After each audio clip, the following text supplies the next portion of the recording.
Greetings. This is Arvette McLean of Speak, the Universe Listens.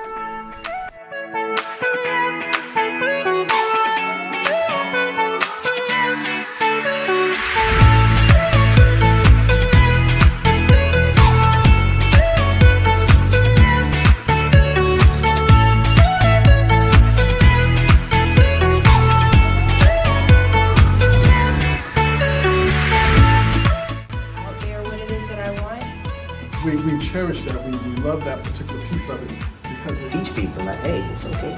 Change. New ways to view age-old challenges. Change your thoughts, change your life. Step into the bigness of you.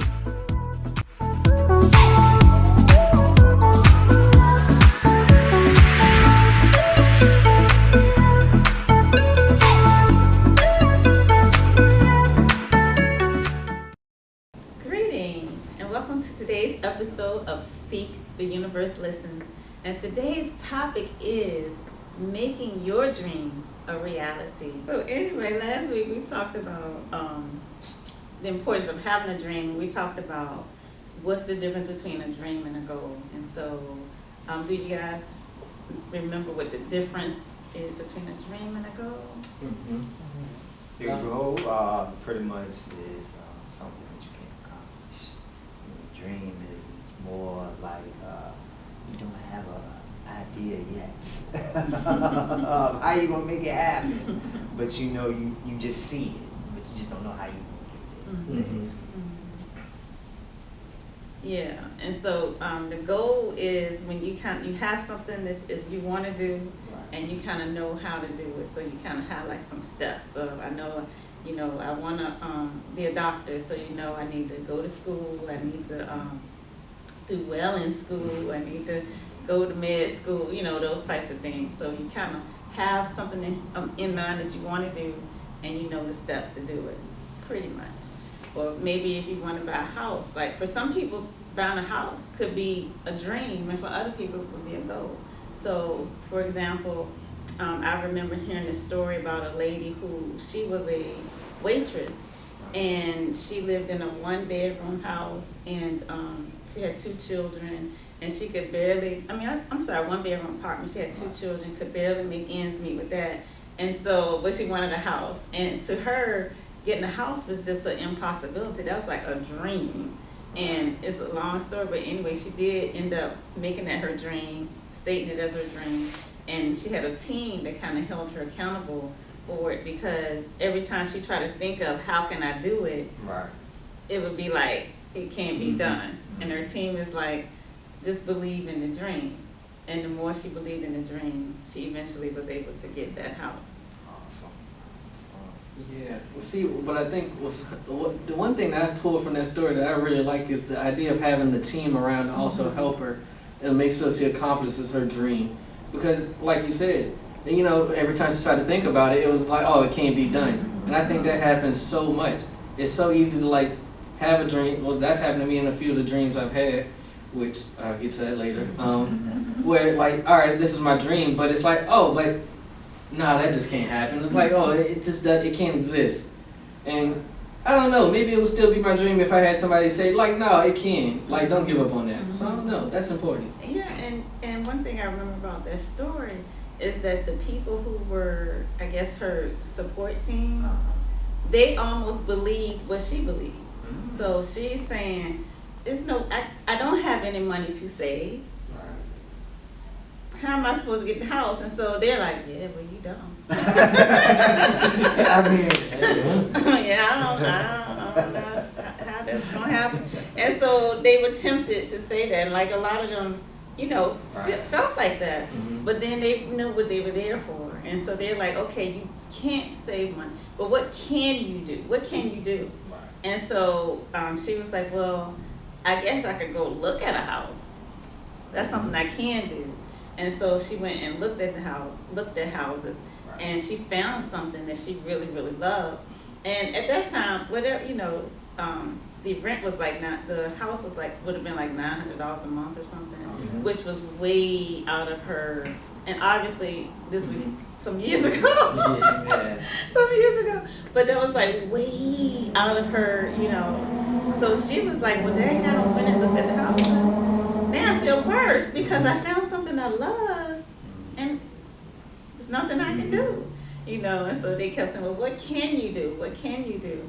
And I can't remember what the next step she did, but she eventually wrote the owner of the house a letter saying, you know, I really love this house, and, you know, basically I'm handy, and I'll fix up the house, I'll, you know, plant flowers in the yard, and, Right. you know, I'll paint the cabinets, and, you know, I can do all this different stuff or whatever. And so eventually, not right away, but eventually the owner did call her back and was like, you know what, there were several people who wanted this house, who could have gotten this house, but for some reason your letter touched me.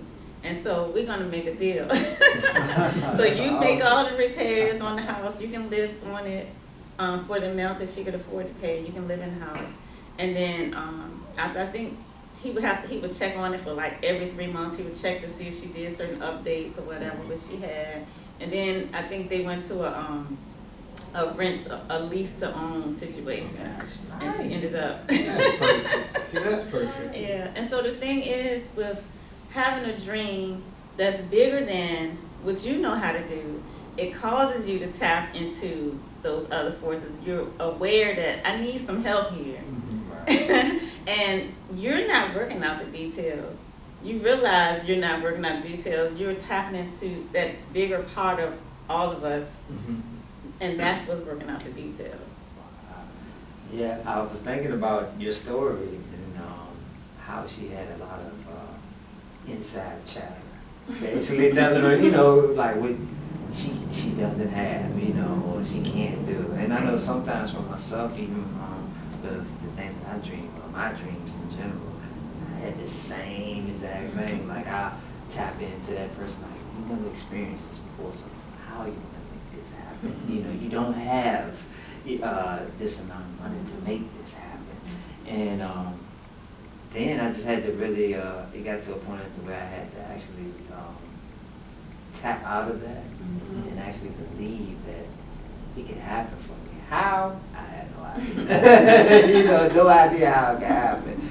But when it did happen, I just pretty much, I went back and I was like, okay.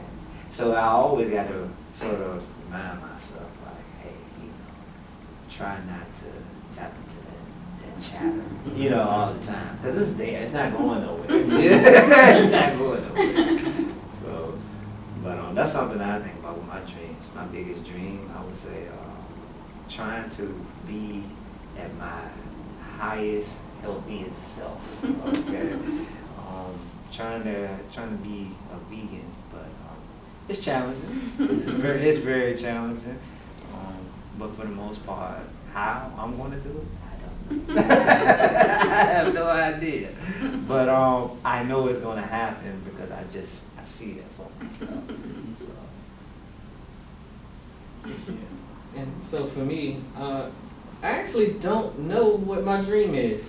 The last dream I had was to own a town, but I think you might have actually said something similar to what I was experiencing when I had that dream of, well, I don't know if that's me or if it's just somebody, if it's like a higher spirit or if it's just something that I wanted in that moment. So I don't know. I guess I don't really want to call that my dream because I don't know if that's really what I'm super passionate about yet. Like I don't even know what I want to do with this town. I don't know. But I just keep seeing like towns available. I'm like, I think I want to own a town.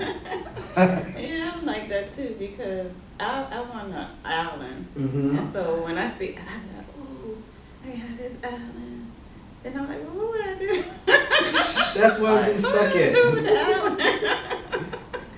Whatever. But yeah, so there are I think we can have many dreams. But when I'm actually talking about it from this perspective, I'm really talking about something that causes you to expand. Just the very act of having this dream, it makes you bigger. Like, it, you know, once you realize this is my dream and this is something I can bring into this world, this is something I can create, it's for me, and then to believe that you can, it just makes you bigger, makes you expand and like what I've been realizing is like as I'm birthing the dream is birthing me. It's like it's it's for me Right. to bring into this world, but also it's bringing me, like I said, it's just making me expand. Level up. Perfect example.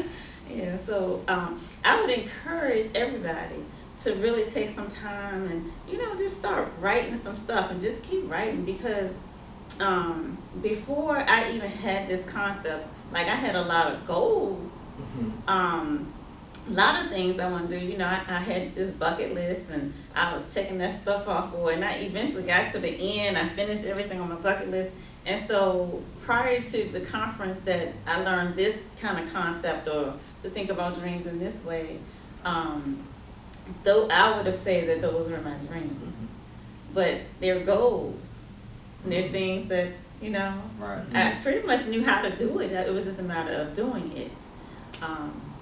But yeah, now my dream is something that, is so big. And I'm just like, I could do that. And the realization that in order for me to be this vessel to do it, that I have to tap on all of this, recognize that really, for real, it's nothing we're doing on our own. Like everything is being divinely orchestrated. But when you think about it, your big dream, you realize, okay, I'm gonna need some help. So I did have a question. So when did y'all realize what y'all dream was? Because I think that's my issue. Like maybe I'm having it and I just not realizing, all right, maybe that's it. I don't know. Yeah, like I said, it may not be one big thing and it may change. It's not like you have to be married to it. It can be your dream today and then tomorrow you'll be like, you know what?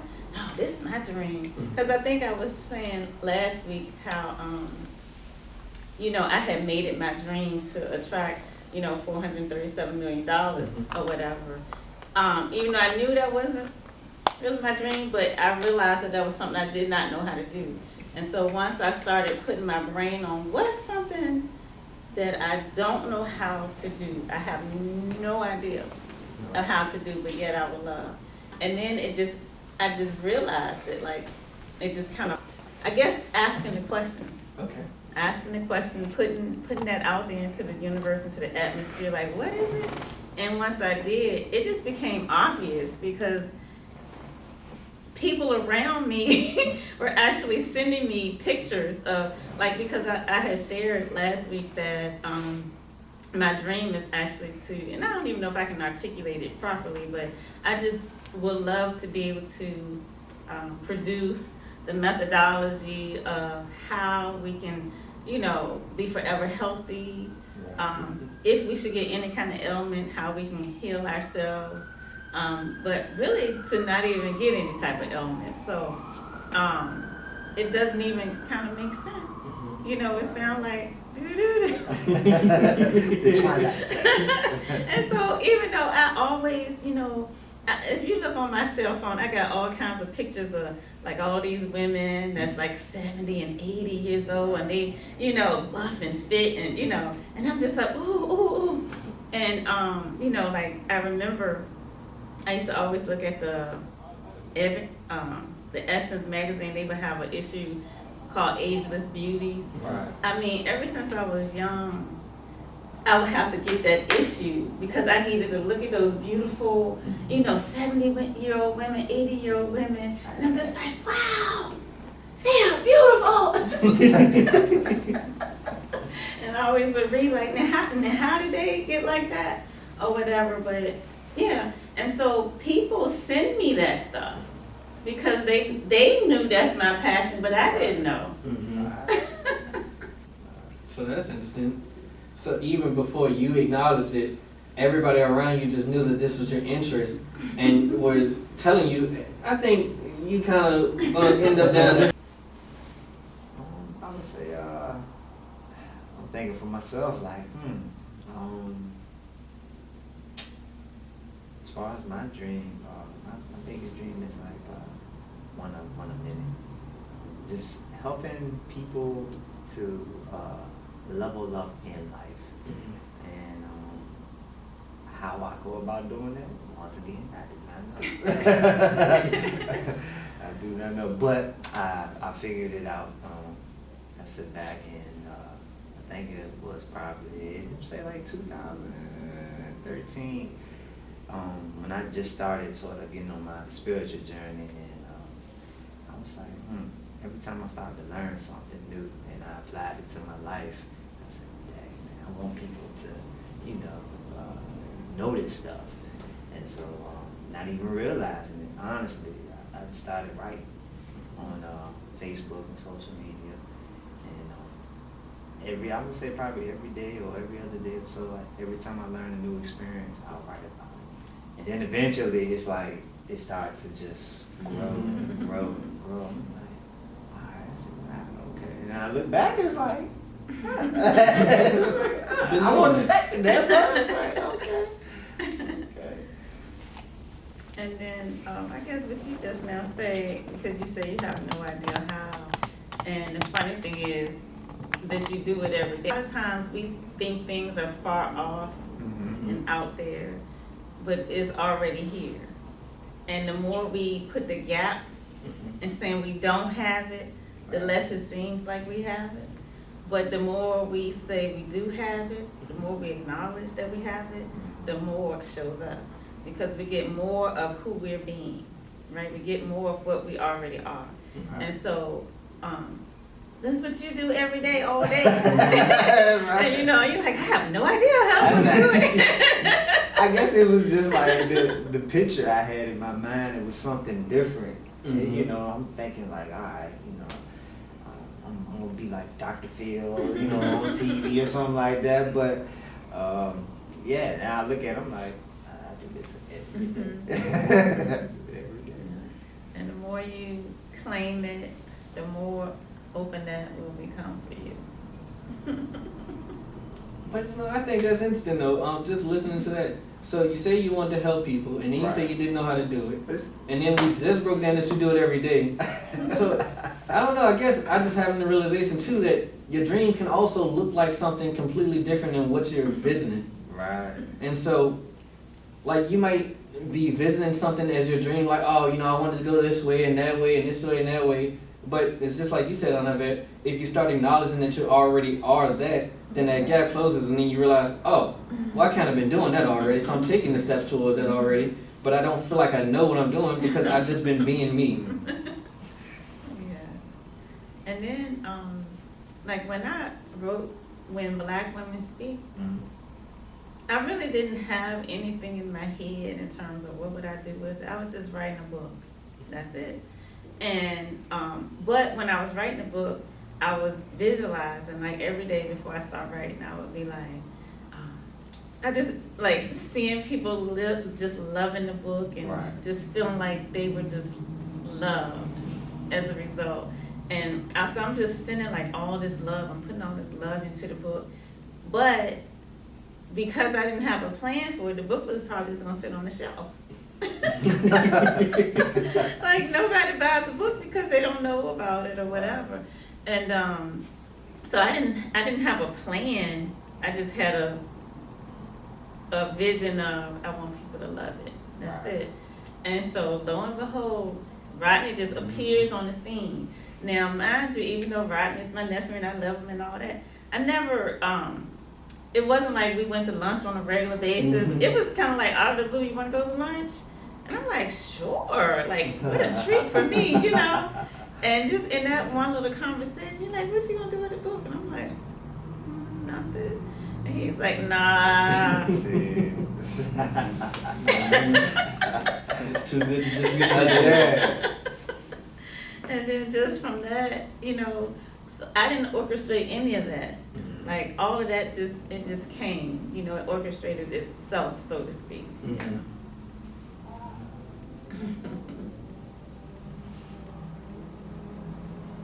But it goes to show you, everything is it's like